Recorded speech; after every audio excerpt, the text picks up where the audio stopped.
Yeah. Doing advisor treatment. Yeah.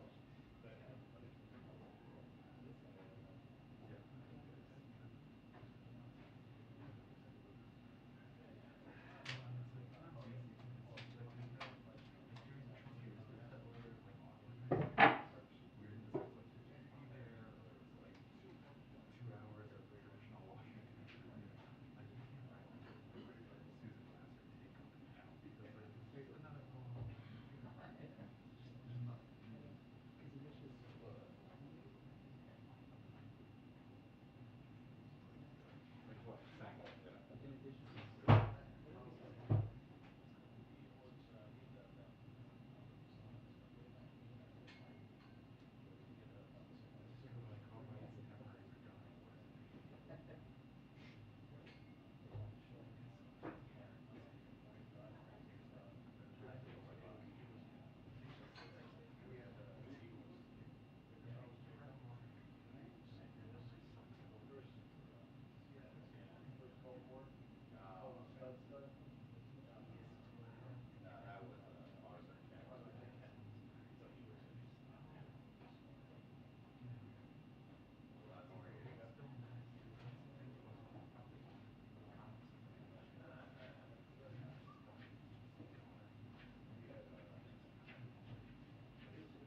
failure. He said, she's one of the sweetest people ever to work with. So I texted Patty and said, Oh yeah. Oh. she said, give, Yeah, no, give I got Kim a big it. kiss on the lips for me. And I said, I'm sorry. and I told Kim, I thought it told was Tim, off, and he goes, but it this looks is the like best it I can was do. So we got a off. picture of us. So back out. I might go get a charger. I think that's yeah. I I texted back and said, you know, I'm not sure if I No, feel the I'm same way gonna about you bother anymore. everybody After I again. kissed Tim, I felt excited I'll and go back ashamed. and bother your aisle again. Okay. All good.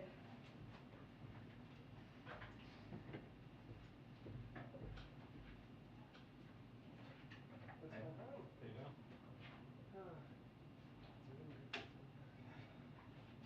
I may so. No, I'm just waiting for the 3:30 delivery. That's smooth down there. That's fine. Just trying to survive this week. Yeah. Correct. This one's brought Yeah, yeah. How'd it go? Where'd you go? Don't try. This one's French, so I've been meaning to Yeah, expand one I myself. would, yeah, I would, that's what caught me out, I would reach out to Lee. It's a great time to go too. Yeah, yeah. I didn't want to. I was about an hour ago actually. It's the first time I was here, Oh. so I would reach out to Lee, We're definitely there. because I'm sure, he had, What's going on? it's been a while actually. I know. How are you? Yeah, absolutely. Absolutely. Yeah, yeah, yeah. I was like, Absolutely, she was like, 100%. she should be on. 100%, yeah. I know. I'm pushing. I know, I'm actually here. Right before you have to go to your friend's I'll talk to you later. Yeah, I was like, I was wondering that too. I was like, I wonder if she's gonna come back in for more stuff. It's But important to trying keep to power get hiding, through because of that. hiding for the demand. We're trying to keep him healthy. In the fall. Yeah. So, yeah, we're going over. Yeah. And I just figured things out because I was like, if I get in trouble with the correspondence dinner, I need a good 2 weeks. Oh, do you have the before I interleg? can get on international flights. So a lot of things I had to take into consideration. I'm not sure about the interleg versus the whole thing. Well, since I got the gridiron grip, I feel like I'm okay. Oh, Hopefully, I wish you'd given this yeah, to me. okay. Oh, good, yeah. And I think Asma's doing the trip for us, and she'll pull it Yeah, in. you look gorgeous. That's what? That's like a It looks 3-day like a really trip? fun wedding too. 3 days? A lot of fun. I'm like, It needs a lot. recovering. Really? I don't know if you go to all the way to Asia, it's gonna make a It's long a week trip. long I vacation. guess 5 or 6 Yes, days. full stuff. And they have Really? crazy. So I need to actually plug in. Gonna get one of those like IVs that Can I makes hand you that to really you? big Yeah, in my thank you. It's on your side. It is I know. fear. Oh my goodness. I'll be honest. I'm just gonna tap out top. Thank you. I apologize for being so needy as No, always. but you know, if it Like doesn't brush. just anything. But of So course, it's probably I six. always give everybody an Some IV. it Oh, started, thank you. what is it, Die. like 24, Are you 20, going to the event on Thursday? 23, 24? Yeah. So I'm like, okay, I need to get my foot together. That's looking like that's what that does. What was it? Like, I was thinking like the rest of the week, I was just gonna. I mean, this is all like, Yeah. this FPPO. Oh yeah, this is like nothing's lost. Yeah, nothing's tomorrow. lost. Oh, get up before all the parties. That's some good stuff. So he was told 3:15ish. Is that? Yeah, I was told. Yeah. It's gonna take I us was 10. told, Okay. Be great. Okay. I'll give you a battery. We'll have to do to that. charge, yeah. And actually, I brought a charger for my phone too. Plug it in. Yeah, that was my Friday. Now that I've been heading to Phoenix. Mine lasted surprisingly well. I burned 18%. That's what you get. And really good though. I don't know. I love my phone and Hello again. Oh, yeah. Oh, hello. So you must live in LA or you're here? We're getting like new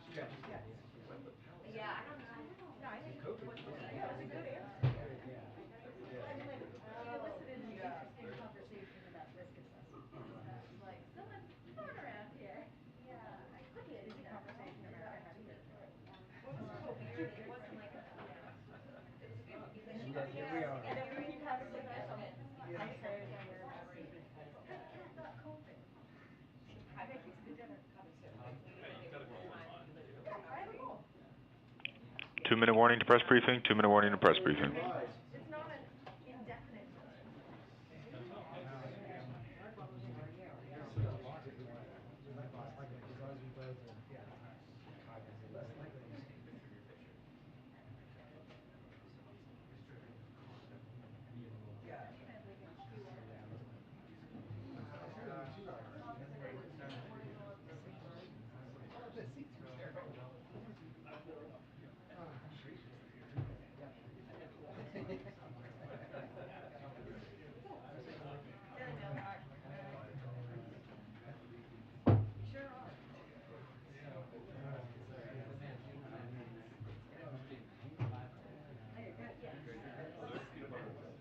They are.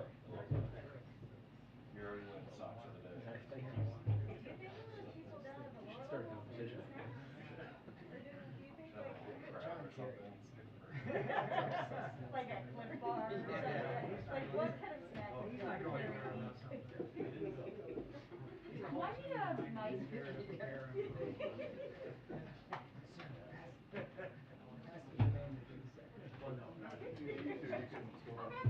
Oh, so nice. Should be able to. Feel free to. Feel free to move about the cabinet. Should I? Yeah, don't need it. Okay. It's been redundant all the time because they pick you up with. Okay. Sorry. They're so complicated.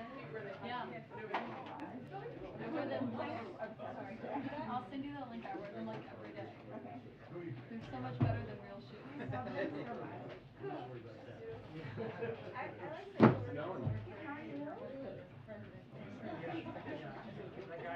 I love that he was like laughing purple. No one else really like responded. Hers was so much better than everyone else's. No offense, but only a woman should feel justice. Yes. Yeah.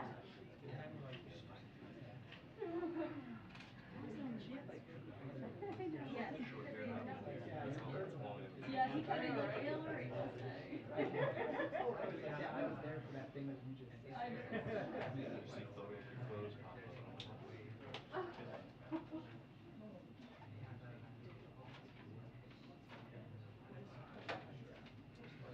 Hey, I'm in the briefing. Can you check? Hi, everyone. Okay. I have no toppers today. Don't be so disappointed. And I know we have a hard out for some people to gather, so we will all keep you updated on when that needs to happen. But Zeke, why don't you kick us off? To be quick, the president put out a statement this morning on the prisoner swap for the release of Trevor Reed. He said there were some difficult decisions that he had to make involved. Can you elaborate on what he meant? Is there concern that this sort of arrangement incentivizes other countries to wrongfully detain Americans? Well, first, let me say that it's a huge moment today that speaks to President Biden's commitment to bring home Americans held hostage and wrongfully detained around the world. And he's been clear since the beginning of this administration that he is committed to doing exactly that, to bringing Americans home. He's brought home Americans from Venezuela, from Afghanistan, from Haiti, from Burma, and now today from Russia. And Trevor's freedom is the result of months and months of hard, careful work across the U.S. government. Now we'll get to your question. When he referenced the tough decision in his statement this morning, he was referencing the decision to commute the sentence of Konstantin Yaroshenko. I would emphasize that this individual had already served the majority of his prison sentence for a nonviolent drug crime, and our overriding priority here was the safe return of Trevor Reed, knowing not only had he been held against his will for too long, but that his health condition required urgent treatment. He's going to be able to not only be reunited with his family, but to receive the treatment he needed from the United States. So again, our objective is to bring all Americans who are detained, who are held, who are away from their families home from overseas, but I'm not going to be able to preview for you what processes or approaches we're going to take for those moving forward. But is there a concern that now it's not just detaining Americans, but wrongfully mistreating them allows allowing them to get seriously ill, gives another country leverage over the United States in terms of creating another opportunity such as this for this sort of prisoner swap? Well, again, unfortunately, Zeke, there are Americans who are held in other places around the world who we are still working to bring home, and that has been the case long before the president and, importantly, our hostage negotiator took the steps to bring Trevor Reed home. This has been going on for a long time, I guess, is my larger point. And our effort and our objective was to take steps that we needed to take to bring him home, knowing his health conditions and know he's been held for too long. Just on a different topic, Russia yesterday and today effectively cutting off natural gas to Poland and Bulgaria. Yeah. What's the White House response to that, and are there additional steps the U.S. government is taking to reassure its European allies that, maybe not so much now, but certainly when the weather turns later this year, that they will have the energy supplies they need? Sure. Well, unfortunately, this is the type of step, the type of almost weaponizing energy supplies that we had predicted that Russia could take in this conflict. That is why we, of course, have been in touch with Europe, including with these countries, including over the last 24 hours with leaders in Poland and Bulgaria. And we have been working for some time now, for months, with partners around the world to diversify natural gas supply to Europe in anticipation of and to also address near-term needs and replace volumes that would otherwise come from Russia. I would note that last month, in advance of this, the President launched a task force with the EU to target additional LNG volumes for Europe, including Poland and Bulgaria. This will help replace, over time, Russian gas to Europe, decreasing Europe's dependence on Russia and Putin's ability to use energy to coerce Europe. I would also note that Poland and Polish leaders have said they have the capacity through the reserves and other imports right now for the moment, and Bulgaria has said it is also looking at other import actions. So we are working, and we have been working to address over the long term. We have been in touch with these leaders over the last 24 hours, and I would also note what they've said about what their capacities are for the current short term. Go ahead. Thanks, Jen. Has the president been in touch with, or does he plan to reach out to Paul Whelan's family, Brittany Griner's family, any of the other families who have loved ones detained in Russia? We have, of course, been in touch with their families over the course of time. I'm not going to detail those conversations further. But Paul Whelan's brother, David Whelan, put out a statement today. He said if this case required difficult decisions that the president doesn't take lightly, how difficult are the decisions he faces to release Paul? What's your response to the Whelan family? Our response is that we are going to continue to do, the president is going to continue to do, our State Department officials and negotiators are going to continue to do everything they can to bring Paul Whelan home. If I can just ask more follow-up, the president, of course, met with Reed's family here at the White House. Can you talk about the personal impact that meeting might have had? Did he leave that meeting with a sense of urgency, a renewed sense of urgency to get this done? I would say the president has had a sense of urgency about bringing Americans home long before that meeting. Of course, he enjoyed that meeting he had with them. He also spoke with them on the phone when he went and traveled to Texas. And again, I know he was intending to reach out to them this morning as well. Go ahead. On the economy, we have a GDP print that's coming out tomorrow that's expected to show fairly marginal growth. There's increasing expectations from banks, predictions of that we're entering a recession. Your budget plan had a focus on budget deficit reduction as opposed to fiscal stimulus. Is there any plan to change that as we see the threat of a recession looming? Well, again, as I've said before on the recession question, obviously we look closely at economic data. We continue to believe that there are strong data in the economy, whether it's record job growth, whether it is the current unemployment rate, and that as a result of the actions of the president. I would note on the GDP expectations for tomorrow, as you noted, the market expectations and other analysts out there do expect the growth to be slower in quarter one, which is what the data is being reported out tomorrow, than in the fourth quarter of last year. This largely reflects the very strong pace of growth in the fourth quarter. When taken together, growth over the 2 quarters is expected to be at a solid pace if we look at it over time, which is how we look at data. And looking under the hood, the slowdown relative to quarter four is mainly for technical reasons like the change in inventory. So last quarter, companies built up their inventories very quickly, and growth in inventories are expected to be slower, though still positive, this quarter. This is something that has been pointed out, or this trend, or this reasoning, should say, has been pointed out by a range of outside economists and forecasters, including former NEC Director Jason Furman. Quick follow-up just on inflation. There's been some numbers that have shown that monthly interest payment that somebody pays when they take out a mortgage has basically doubled over the past year. You've talked about what you're doing on meat prices, but if you look at the grocery bill pretty widely, there are many categories where we're seeing double-digit inflation: flour, coffee, fruit. Is there any strategy to deal with some of these other areas where we're seeing kind of broad-based inflation? Well, I would say the president's plan to address inflation or address causes or costs as they've gone up for the American people has many different components. Obviously, there's an important purview that the Federal Reserve has, and they've indicated their plans to recalibrate. We support that effort or steps they intend to take. And obviously, they have purview over it, and they've predicted that inflation will come down and moderate before the end of the year. But how the American people experience inflation is costs, as you noted, whether it's at the grocery store or other costs on their pocketbook. And the president has taken a number of steps to address costs, even extending the pause on student loans, which is something he did just a few weeks ago, the steps to fix the family glitch in the Affordable Care Act so more people would be eligible for lower cost health care, and continuing conversations that are happening on Capitol Hill right now on his proposals to lower costs on child care, health care, the cost of prescription drugs. These are all areas that impact and will help families as we're working to bring costs down. Go ahead.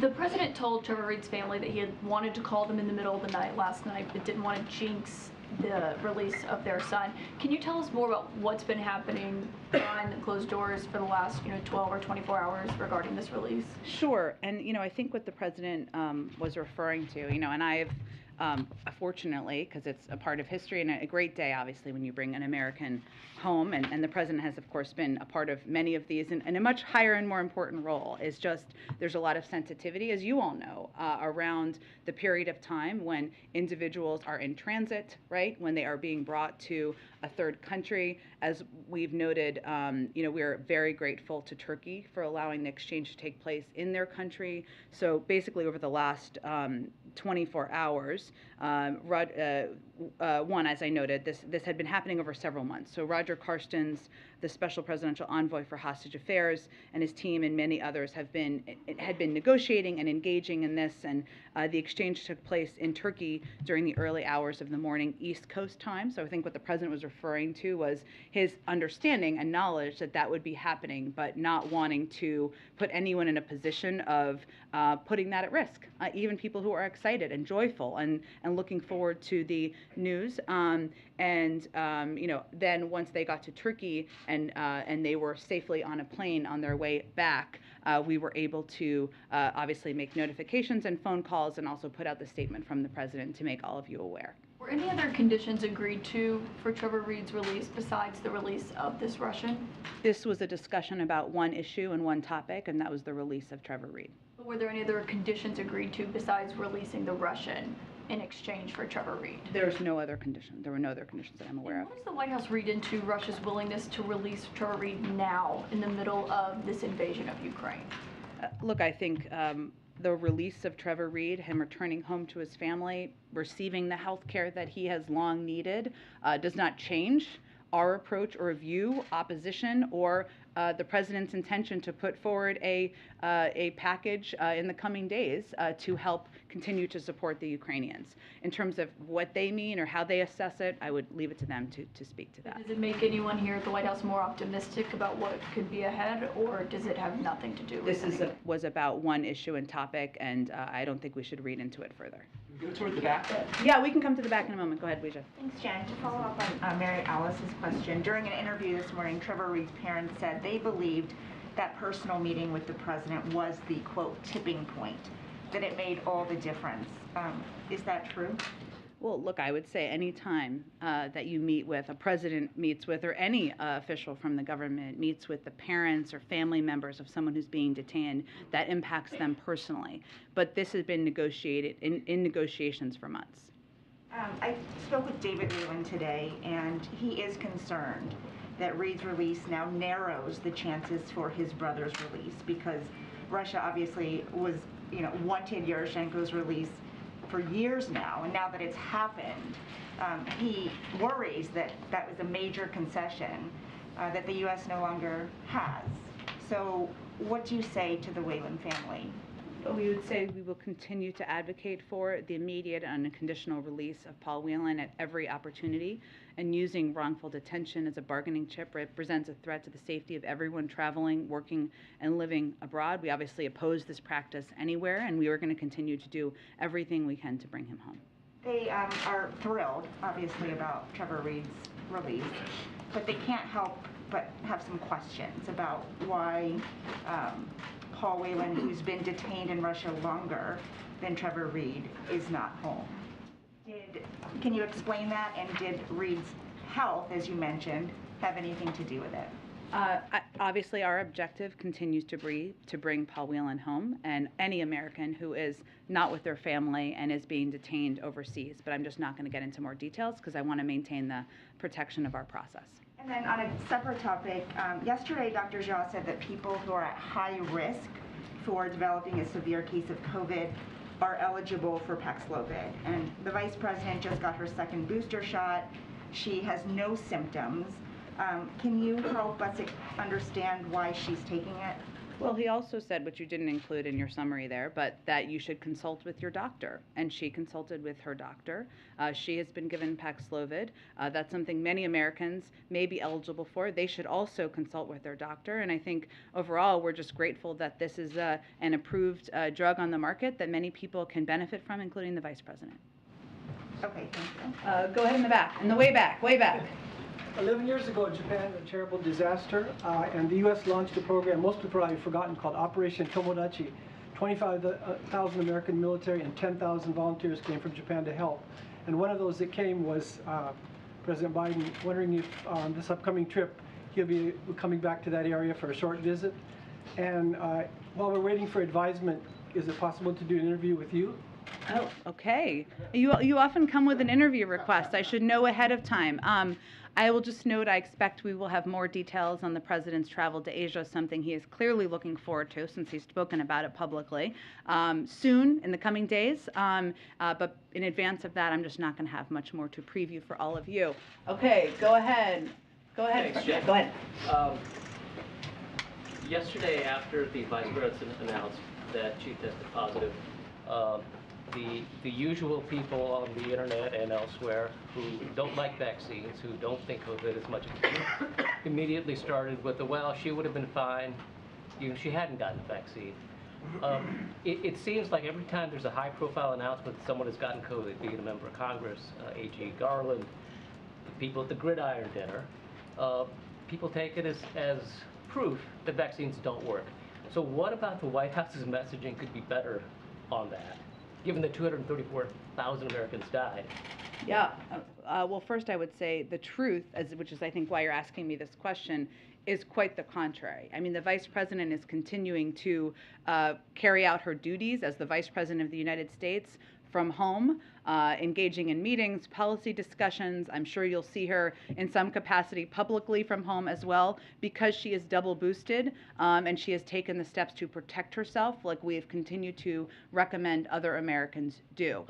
So I would note that while the vaccine, the reason to take the vaccine is, of course, because it can protect you from severe death, from severe illness, severe death, that was a little intense how I said that, from death or severe illness, and by multitudes of numbers. We are going to continue, and if you're eligible for a booster, as she was, as the president was, we recommend you get that for a second booster, because it can put you in a position where even if you get COVID, you're able to still not experience minimal symptoms or no symptoms like the Vice President has been, and to continue to go about daily life the best you can while you're quarantining. Go ahead, Kim. Yeah, thank you.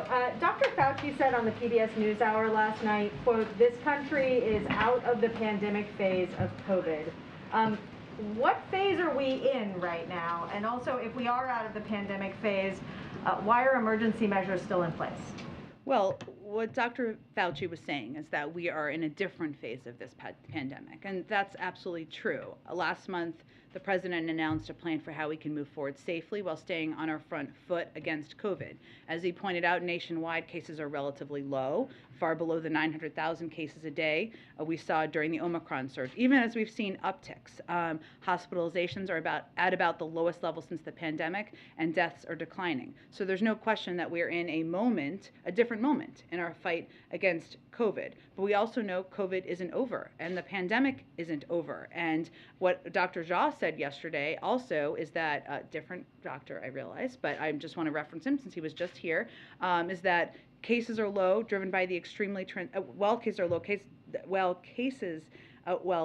cases are still, we've seen an uptick in some places, driven by the extremely transmissible BA2 variant. We know the risk of potential surges, even as a potential new variant or subvariant remains. So different phase, because we're at a much lower level of hospitalizations, of deaths, and even nationwide of cases, but we are still seeing people get very sick from COVID and cases of COVID, and we have measures that we should all continue to take to protect ourselves. A couple of very quick, short other questions. Dalip Singh is reportedly taking a leave of absence. Can you confirm that, when he'll be gone, and what that means for the sanctions work that he's doing that is very important right now?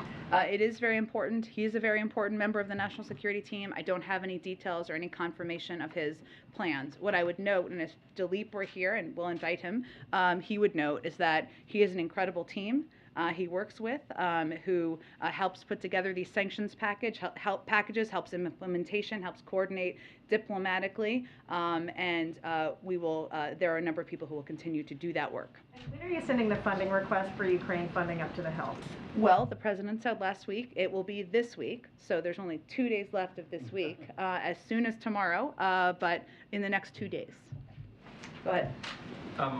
Indonesia decided to invite President Zelensky to the G20. I'm wondering if you've reacted to that, but also what it says about progress that the U.S. might be making behind the scenes, hoping to expel Russia from that forum, and if the decision to invite President Zelensky has informed, and the president can confirm that he's going to now attend the summit.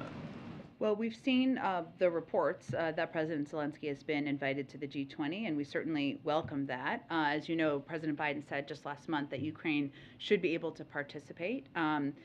But we don't have further confirmation beyond the news reports, which we certainly think are positive. And as he also said last month, which is of course why you're asking me, he doesn't think Russia should be invited, but ultimately it's a decision for the G20. So we don't have any new announcements at this point. We will continue to engage, and we've reached out, of course, to Indonesia, as you noted, who's hosting the summit, but we don't have any other additional details. It's 6 months away. Typically, the president does attend, but I don't have anything to confirm about a trip 6 months away at this point. Just a quick one on Ukraine. There's been questions about why the U.S. hasn't suspended steel tariffs on Ukrainian steel coming in. Do you have any information about why we've maintained those tariffs? Sure. Obviously, there are a range of considerations to provide not only direct assistance, but economic relief to the Ukrainians under consideration. I don't have anything to preview at this point in time. I'll go to Kristen and Jackie, and then I'll go to the back. Go ahead. Jen, thank you so much. Following up on Tam, we actually just reported that the White House is tomorrow, as soon as tomorrow, going to request the supplemental, and that it will be through the end of the fiscal year, and that it's going to be massive. Can you help characterize how much money will the administration be asking for? Will we hear from the president on this? So let me try to answer all those questions, and then tell me if I don't. I can confirm it, well, as soon as tomorrow. Only 2 days left in this week, but it will definitely be this week that we will send up the supplemental. In terms of the president's schedule, his role, I have nothing to preview at this point in time. As soon as anything is finalized, if he's going to speak publicly, we will announce that to all of you or let you all know.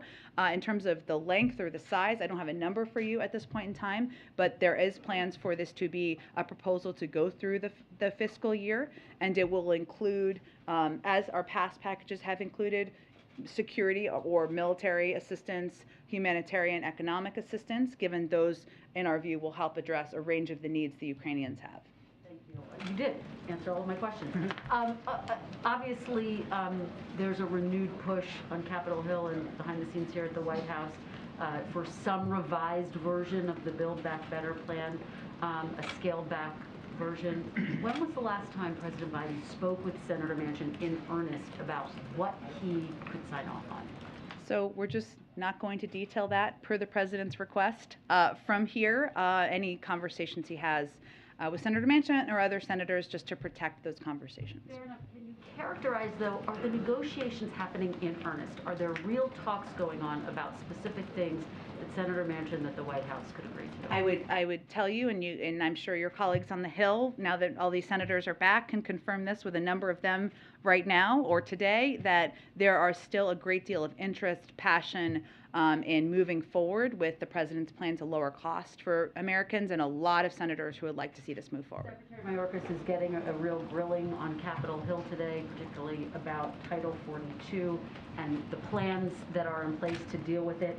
DHS has acknowledged that a surge would put a substantial strain on resources. Now, obviously, DHS announced this 6.20-page plan. But given that strain that DHS is anticipating, why should the American people have confidence that you'll be able to deal with that surge of migrants if Title 42 is lifted? Well, first I would say, just as a reminder, it is a health authority, not an immigration plan or an immigration authority, and it's not meant to be a replacement of. So the determination about where we stand and to lift it was made by the CDC. Just to note, the 6-point plan that Secretary Mayorkas put out and talked about today or over the last 24 hours includes 6 pillars: surging resources, including personnel, transportation, medical support, enhancing CBP processing efficiency and moving deliberate speed to mitigate potential overcrowding, administering consequences for unlawful entry, bolstering the capacity of non-governmental organizations to receive non-citizens, targeting and disrupting the transnational criminal organization and smugglers, and deterring irregular migration. So what he talked about today is exactly what his preparedness plan that's been in the works and in the planning for months would do, and they have talked about the need potentially for more resources to make that happen. And just to be very clear, and some Democrats have said this, will the plan be in place before Title 42 is lifted? That is exactly what the preparedness and implementation plan is intended to do. Go ahead, Jen. Thanks, Jen. Dr. Fauci said that he's not going to the White House Correspondents' Dinner, citing COVID concerns. Obviously, he's the president's chief medical advisor. As far as we know, the president is still planning to attend. How should people understand Dr. Fauci's decision versus the president's decision, and is there any concern that the president would be seen as not following the science in some way? Well, first, I would note and respect everyone's privacy, including Dr. Fauci's, as much as he's very much a public figure. But as you all know, he can speak for himself and his decisions. And every individual will make their own decisions about whether they attend this event, other events, whether they wear a mask at it or not. Obviously, the White House Correspondents Association is requiring same-day testing. That's a decision they have made. The president outlined, as you all know, a 100-page plan in March intended to position us to go back to our more normal routines. But in that requires making risk assessments and decisions about what you're going to do and what you're going to attend and be a part of, as we all do every day. Today, the president felt it was very important to be at and speak at the memorial service for a diplomatic icon, Secretary Madeleine Albright. He made the decision to do that despite the fact that there were hundreds, if not thousands, of people there. He has made the decision he wants to attend in a safe way the White House Correspondents' Dinner to showcase his support for the free press, for the work of all of you, for the work of your colleagues around the world, to not only share accurate information about COVID, but also report on the war in Ukraine, and all of the work that happens every single day. That does stand in stark contrast to his predecessor, who not only questioned the legitimacy of the press on a nearly daily basis, but also never attended the dinner, I don't believe. So he felt that was important and made a risk assessment to do that in consultation with his doctors and healthcare team. I would note that we also take additional precautions and steps. I would expect that he may wear a mask when he's not speaking. I'll wear a mask when I'm at the dinner in all likelihood. And we also took steps, including the fact that he's not attending for the eating portion of the dinner, and he'll be there for the program, which includes a number of speakers, the presentation of scholarships, as you know, and of course, his speaking and his roasting, where he will be on the menu, as he likes to say, when Trevor Noah is speaking. So, just like anything, it's a risk assessment and a decision he made on a personal basis. Thank you. And I want to ask a few questions on Title 42, but real quick, I want to take another stab at a question I tried yesterday. You answered the first part of it. We've heard the president say over and over again that he has never spoken to his son about his business dealings. Has he ever spoken to his son's business partners about his son's business dealings? Again, nothing has changed about what I said yesterday. The president does not get involved in the business dealings of his son. Even through his son's business partners? Nothing has changed since what I said yesterday. I don't believe you answered that part of my question yesterday. He's not involved in his son's business dealings.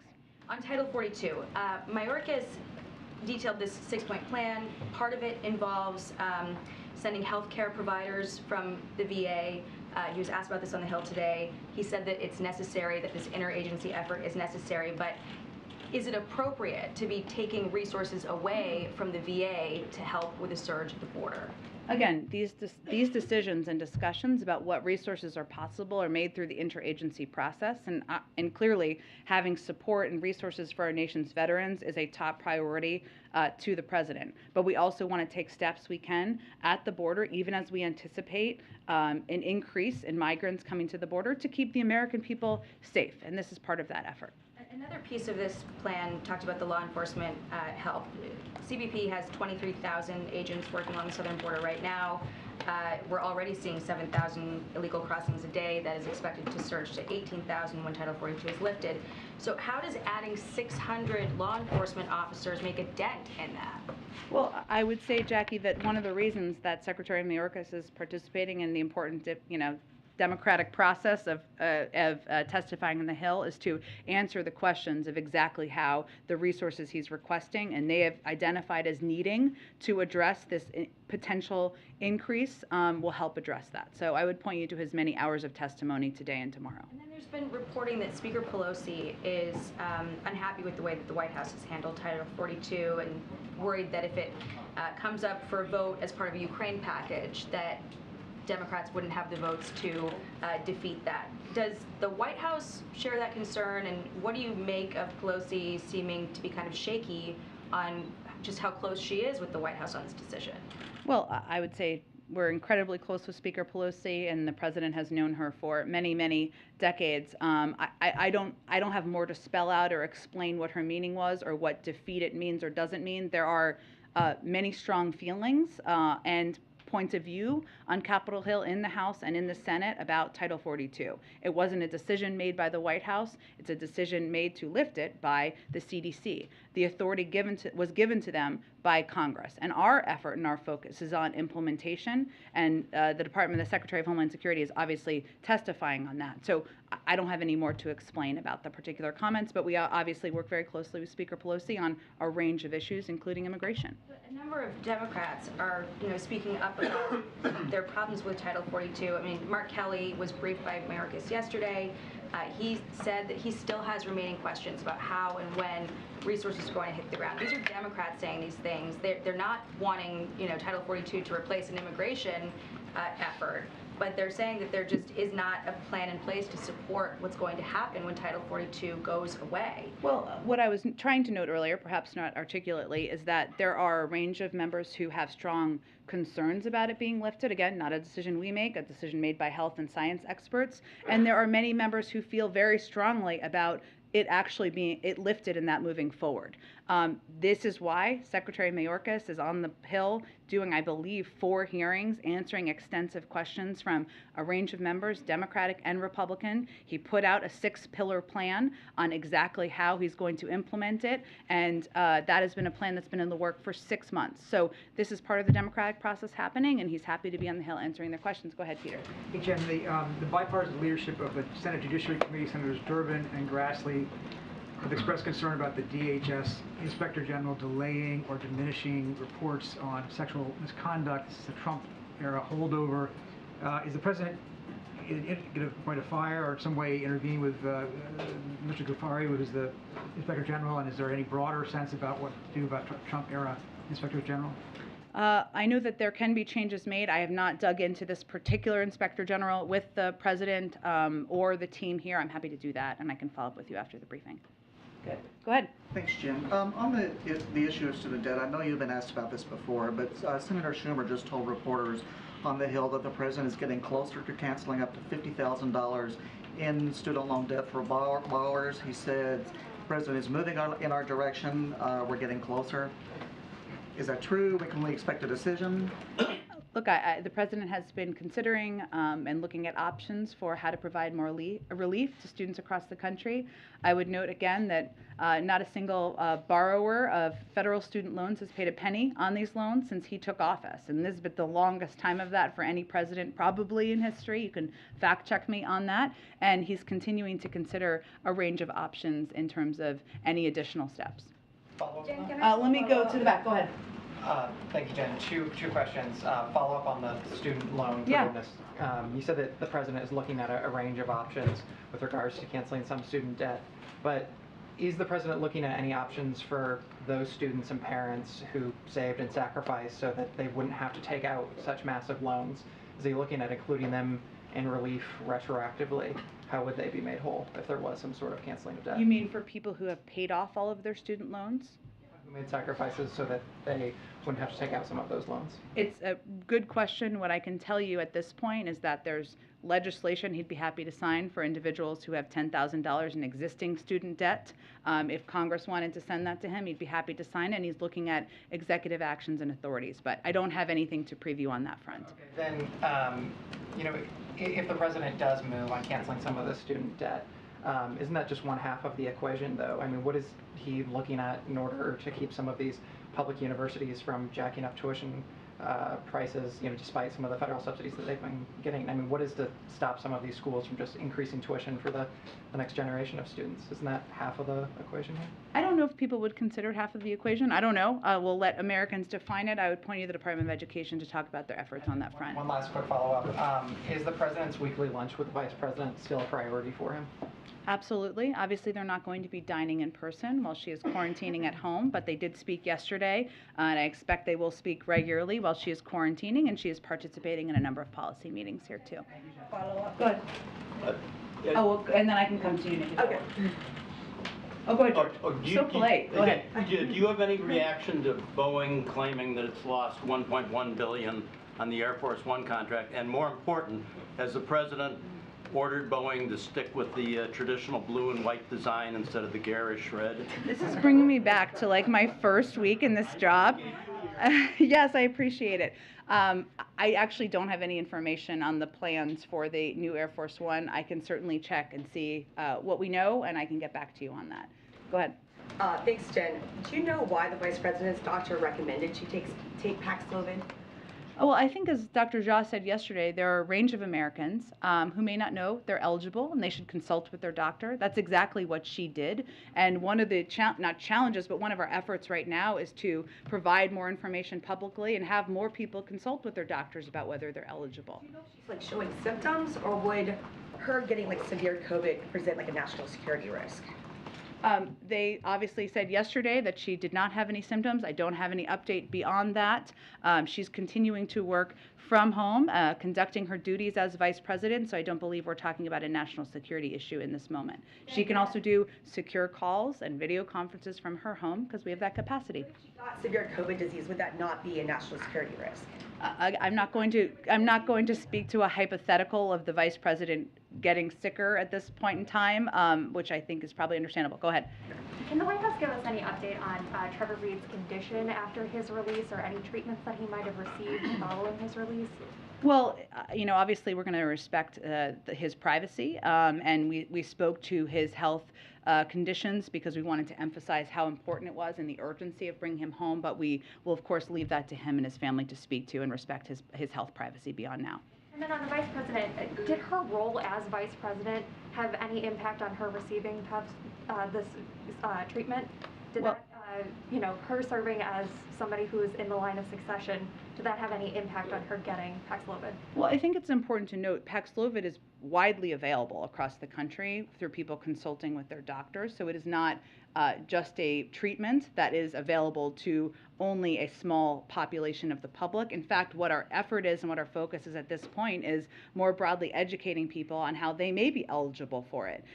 Certainly, we are grateful that this treatment is out there and available so that the vice president, somebody who's incredibly important in the line of succession, can take it, but she did it through consultations with her doctor. Go in the middle. Thanks, Jen. So Democrats on the Hill today said they will act soon on efforts to lower prices of gas, and that a federal gas tax holiday is still on the table for them. If they give the Or if they include a federal gas tax holiday in a bill, would the president support that? The president has long said that he's open to a range of options, including a federal gas tax holiday, and we're continuing to consult with members of Congress about a range of options on lowering the price of gas. Go ahead. Yeah, so on Poland and Bulgaria, energy experts see that as sort of a warning from Russia to Germany, other countries in Europe to pay in rubles. We're also hearing that some companies in Europe are paying rubles for energy. Is there a message from the White House to those companies or countries that might cave and pay in rubles for energy? I don't think we have a new message to offer today. What I would note is that we have long predicted, I mean, this is the Russian playbook, part of the Russian playbook is weaponizing energy. So could they do it other places? That certainly is possible. That's one of the reasons why this task force was launched, that we're working with the Europeans on to ensure that we are diversifying access for LNG and also for oil as well for the Europeans. And about a month ago, you announced that the U.S. was going to release 1 million barrels a day for 6 months. Oil prices, crude oil prices are still over $100 a barrel today. Gas prices are up. Is it having the intended effect? Well, we've said this is one tool that we can utilize, and I know that gas prices also did come down from the beginning as a result of these actions.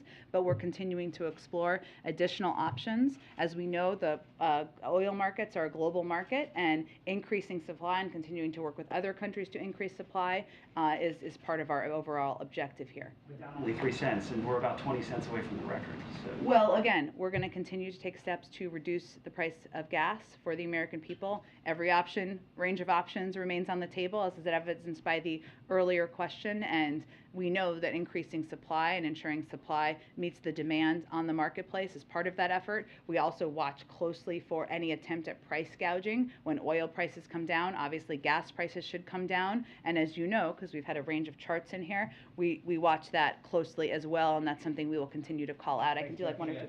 Oh, I think, okay, one last one, go ahead. Jen, can I just ask quickly, when the supplemental request comes out, either, I guess, tomorrow or Friday, will there be anything changing any of the COVID-related requests that are previous? Are the only new materials going to be related to the Ukraine request, or will there be a new spate of requests on COVID assistance as well? So we will request COVID funding, and we will reiterate our request for $22.5 billion for COVID funding, something we feel will help meet the immediate emergency needs we have. And that was a discussion, obviously, that we didn't get through, but we will continue with Congress in the coming days and weeks. Thanks so much, everyone.